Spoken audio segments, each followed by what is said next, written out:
కాంగ్రెస్ ప్రభుత్వం 6 గ్యారెంటీలను ఖచ్చితంగా అమలు చేస్తుందన్నారు మంత్రి ఉత్తమ్ కుమార్ రెడ్డి. కరీంనగర్లో ఉమ్మడి జిల్లా అధికారులకు ప్రజాపాలనపై నిర్వహించిన అవగాహన కార్యక్రమంలో పాల్గొన్నారు. ఈ నెల 28 నుంచి 6 గ్యారెంటీల దరఖాస్తులను గ్రామ పంచాయతీలో స్వీకరిస్తామన్నారు. అలాగే బీఆర్ఎస్ ఎమ్మెల్యేలు అడిగిన పలు ప్రశ్నలకు సమాధానమిచ్చారు మంత్రి ఉత్తమ్ కుమార్ రెడ్డి. అవగాహన కార్యక్రమంలో మంత్రులు శ్రీధర్ బాబు, పొన్నం ప్రభాకర్తో పాటు 4 జిల్లాల కలెక్టర్లు, అధికారులు పాల్గొన్నారు.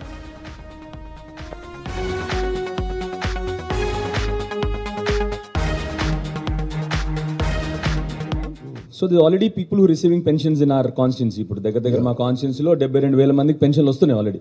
Do they come back and reapply? No, the pensions did not apply. Okay. All pensioners, the మా ప్రభుత్వం అయితే హామీ applicable అయిపోతుంది. Applicable all. Yes. Okay. Thank you. Okay. There are Kalyan Lakshmi checks which have been issued in my constituency, sir. Election code వల్ల ఆగింది. So అవి కొంచెం ఇద్దామంటే వీళ్ళు అధికారులు దయచేసి ఆగండి అని ఆపుతా ఉన్నారు సార్. సో దానివల్ల బెనిఫిషరీస్ ఆల్మోస్ట్ 200 చెక్స్ ఉన్నాయి సార్. వాళ్ళ ఫ్యామిలీస్ అందరు డైలీ మార్నింగ్ ఇంటికి వచ్చిపోతూ ఉన్నారు. If you can please issue orders to the collector and RDO, we can just give them away sir, because the checks are also getting lap sir.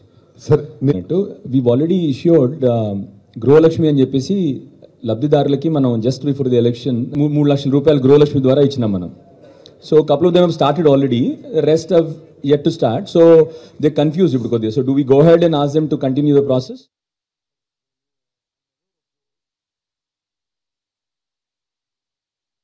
మీరు స్పష్టంగా ప్రకటన చేయండి. అన్ని గ్రామాల్లో ఏ రోజైతే ఆ గ్రామంలో ఈ అప్లికేషన్ స్వీకరణ మొదలవుతుందో 6వ తారీఖు వరకు గ్రామ పంచాయతీలో అది కొనసాగుతుంది. సో అదే రోజు మేము అప్లికేషన్ ఇవ్వకుంటే మేము ఏదో మిస్ అయిపోతామని చెప్పి ప్రజల్లో ఆతృత ఉంటే అది ఆ ఒపీనియన్ నేను కరెక్ట్ చేయదలుచుకున్నా. గ్రామ పంచాయతీలో ఏ రోజైతే ఆ విలేజ్లో మొదలు పెడతారో ఆ రోజు నుంచి 6వ తారీఖు వరకు ప్రతిరోజు అప్లికేషన్స్ తీసుకోబడతాయి.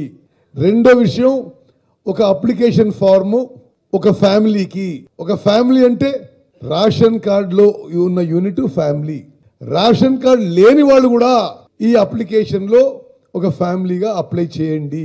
ఈ 6 గ్యారంటీల్లో ఇప్పుడు లేకపోయినా కొత్త రేషన్ కార్డుల విషయంలో కూడా మన ప్రభుత్వం అతి త్వరలో నిర్ణయం తీసుకోబోతున్నాము.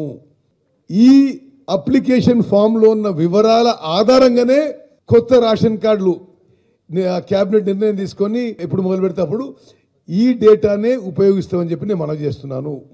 మేము ఇచ్చిన వాగ్దానం మేరకు ప్రతి ఒక్కరికి న్యాయం చేకూర్చాలి. దానిలో భాగంగానే ఈరోజు విషయ సేకరణ, సమాచార సేకరణ చేస్తూ ఉన్నాం, డేటా కలెక్షన్. నేను అధికారులకు కూడా తెలియజేస్తూ ఉన్నా, ఎవరు ఎప్పుడు ఎక్కడ మీరు ఇచ్చిన సమయంలో దరఖాస్తు తీసుకొస్తే నో అనేది ఉండదు. పాజిటివ్ అఫర్మేషన్తోని మనం ప్రజల వద్దకు వెళ్ళాలి. అధికారులందరూ కూడా ఎందుకు వచ్చాడు దరఖాస్తుదారుడు అని ముఖం పెట్టకుండా, నేను దయచేసి కలెక్టర్స్ కానీ, అడిషనల్ కలెక్టర్ కానీ, కమిషనర్ కానీ, ఎస్పీలను అందరినీ కూడా కోరుతా ఉన్నాం. ఈరోజు జనం మన దగ్గరికి వస్తే ఎందుకు వచ్చిండో 2 నిమిషాల పోవాలని ఆలోచన చేయకుండా మీరందరూ కూడా సంతోషంగా మరి మీ ముఖభావాలు కానీ ఫేస్ రీడింగ్ కూడా అరే వచ్చారు స్వాగతిస్తూ ఉన్నారని ప్రజల్లో ఒక ఆలోచన వచ్చే విధంగా ఒక కార్యాచరణ తీసుకోవాలి. ఎందుకంటే మార్పు కావాలి మాకు. ప్రతి సెంటర్లో వాలంటీర్స్ని ఏర్పాటు చేయాలి. ఎందుకంటే చాలామంది దరఖాస్తులు నింపలేని అంశం వచ్చినప్పుడు వారికి సహకరించే విధంగా వాలంటీర్స్ని కూడా ఏర్పాటు చేసే ప్రయత్నం చేయండి. 7వ తారీఖు నాడు నూతన ప్రభుత్వం ఏర్పడ్డ తర్వాత 9వ తేదీ శాసనసభలో మొట్టమొదటి రోజే 6 గ్యారెంటీలలో ఒక గ్యారెంటీ అయినటువంటి మహిళలకు ఉచిత బస్సు సౌకర్యాన్ని ప్రారంభించడం జరిగింది. ఒకవేళ ఎవరైనా అప్లికేషన్లకు సంబంధం లేకుండా ఇంకా ఇతరత్ర సమస్యల గురించి కూడా అప్లికేషన్ ఇస్తే దయచేసి అధికారులకు విజ్ఞప్తి చేస్తున్నాం. ప్రభుత్వం తరఫున దానికి ప్రత్యేకించి కౌంటర్ లోపల సానుకూలంగా ఆ అప్లికేషన్లు కూడా అది ఏ సందర్భమైనా ఏ అంశమైనా కూడా తీసుకోవాల్సిందే కోరుతా ఉన్నాం.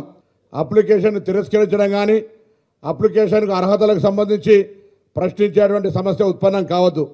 అది ప్రభుత్వంకు సంబంధించినటువంటి నిర్ణయం. మీరల్లా మొత్తంగా క్షేత్రస్థాయిలో సమాచార రూపంలో తీసుకునేటువంటి ఈ అప్లికేషన్ ప్రక్రియ కరీంనగర్ జిల్లా అన్ని జిల్లాల కంటే ఆదర్శవంతంగా ఈ యొక్క ప్రజాపాలనకు సంబంధించి క్షేత్రస్థాయిలో ప్రజల ప్రభుత్వంలో భాగస్వాములైనటువంటి మీరంతా వివిధ స్థాయిలో ఉన్నటువంటి అధికారులు మీ అందరి ఆకాంక్షల మేరకు ఏర్పడినటువంటి ప్రభుత్వం మీ ఆకాంక్షలకు అనుగుణంగా ప్రజల దగ్గరికి సేవ చేయాలనే ఆలోచనతో వచ్చినటువంటి ప్రభుత్వం కాబట్టి ఈ కార్యక్రమం విజయవంతం లోపల మీ అందరి పాత్ర ఉండాలనేటువంటి సంకల్పం తీసుకొని ముందుకు పోవాలని కోరుతూ